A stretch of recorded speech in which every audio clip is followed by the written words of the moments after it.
Well, I'm outside, sitting in the garden. I just got done putting in quite a few radishes. They're quick ones, so hopefully they'll come up, and then after they're up and eaten, I can put in some more things in that little patch. But I'm out here, and I'm just getting some vitamin D, or creating some vitamin D out in the sun, which I think is an important thing, especially nowadays with the issues that we have going around the world and the virus. It's important to, you know, that's free, you know, the sun. And the sun can produce so many different things. It produces vitamin D, but, you know, out here in the garden, you kind of appreciate what it does, and you watch everything grow up, including the weeds, which have to be removed in order for other things to be fruitful. But you really appreciate what that sun can do. It's amazing. So I'm just sitting out here soaking it up, and just wanted to talk a little bit about cryptocurrency. Yesterday I didn't make my usual Tuesday crypto truth video, and I had thought about it, and I just didn't feel in the mood to do it. And if you don't feel it, if it's not in here, maybe you shouldn't do it. If you've got nothing to say, don't say it. So I was thinking about Veritas, you know, thinking truth, Veritas, and Veritas just means to be true or truth, and thinking about the different uses of Veritas, the word Veritas. There's Project Veritas. They try to expose the truth or reveal the truth in the videos that they make, and then and the bugs are out, the flies are everywhere. So it's definitely spring. And then in vino veritas, you might have heard that, and that just means there's truth in wine, vino. And all that means is, as you drink some wine, you know, the truth spills out. So in vino veritas. So that's an interesting use of it. There's a cryptocurrency called Veritasium, or Veritasium, you know, taken from that word. And it's gone through some issues with the government. But you know, as human beings, I think that's ultimately, you know, when I sit out here and I think, listen to the birds, ultimately, isn't that what we're after, though? We're after truth. We're after something that is real, something that can be verified. You know, we want something that, that's what we search for. I think that's why so many people, you know, they climb mountains and they go on journeys and quests, and, you know, so many things that we do, we're in search of something more, or something deeper, something that's truth, ultimately, at the end of it. I like the poem by John Keats.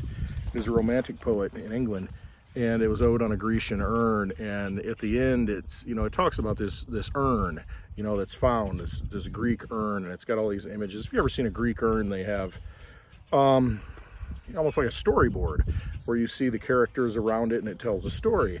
And he's speculating in this whole poem about what are these characters doing, you know, what sylvan, you know, tale are they telling, you know, what cold pastoral, you know, because it's not alive, but it is, it's caught in time.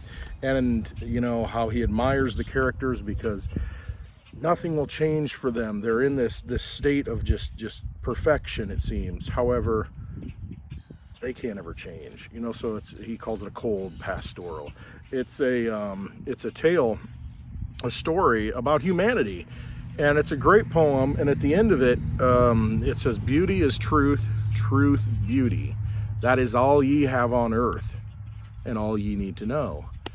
I think that's the direct quote. But what that tells me, it's just that those things that are true are beautiful. And when you see something beautiful, beauty, that's truth. There's a truth to that. There's something about it that resonates deeply within our souls. And I've always liked that. That poem.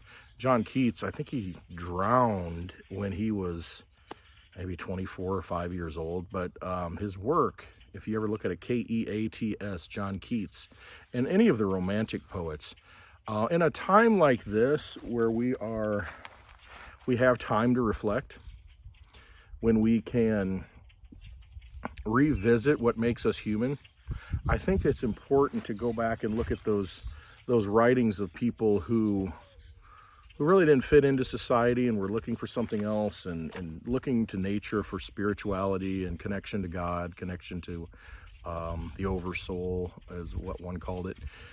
I think that those are things we should take a look at. You know, in gardening, you know, and I haven't gardened much in my life. I put a little bit in, but never consistently like my grandparents used to do. Gardens all the time. Always had food. And you know, and it makes sense. You know, you don't have to go to the store. It's much more nutritious if you go out and pull that fruit or that vegetable right out of the garden. It maintains all those nutrients right there. So we need to reevaluate or evaluate what we've been doing with ourselves and how we've been living, how we've looked to institutions to kind of guide us, and realize that the truth, Veritas, it's all right in here. It's all here. It's not out there.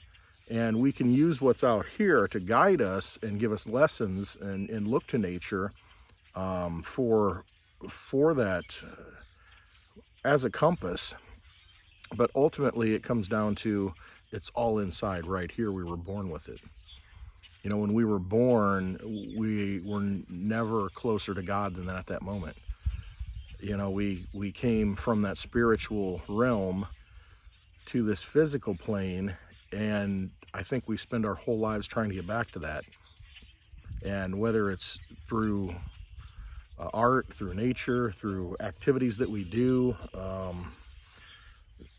drugs, alcohol, things that try to heighten the senses. I think we're all trying to get back to that point in this life because we feel like it's lost, that it's not there anymore, and we have a sense, it's innate in us that we were connected to something greater than this, and it's still in us though. It's just buried. It's like an onion. You know, you have the core of the onion that's there, and it makes you cry when you get to it. But those outer layers are built upon it, and to get to that tearful, emotional core of that onion, you got to peel through a lot that's been built up around it. And I think that's how we are. We came in very pure, very innocent, and we're trying to get back to that state. Now, we will eventually, but the challenge is doing that while we're still here in this avatar, if you will, this mortal coil, this robot that we're controlling, you know, while it still has functions. You know, our spirit's in there trying to break through almost. And I think that's what a lot of life is. And so, you know, I said I was going to talk about cryptocurrencies, and here I am. But truth in cryptocurrencies, trust, but verify. You know, you don't even have to do that with cryptocurrencies. It's verifiable because it's code. It's like take the 10 Commandments, for instance. Okay, you have the 10 Commandments that you must follow. It's written with the hand of God. And that's the code. You follow it. Everybody knows what it says. No question about it. And there are other laws in other religions too, other precepts and other truths.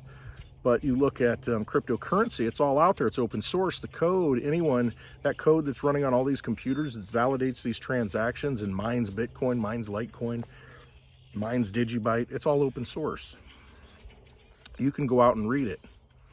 You know, that Constitution is right out there in front. Those 10 Commandments are right out there, and you can walk up and read them. It's open source. It's truth. It's a truth protocol.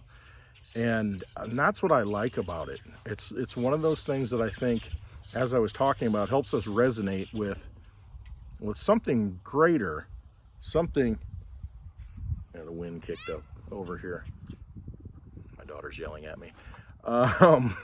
But I think that cryptocurrency, it's one of those things that you can look at and you know it's truth. You know when you send something from one place to another that oh, we have a visitor. I might have to wrap this up.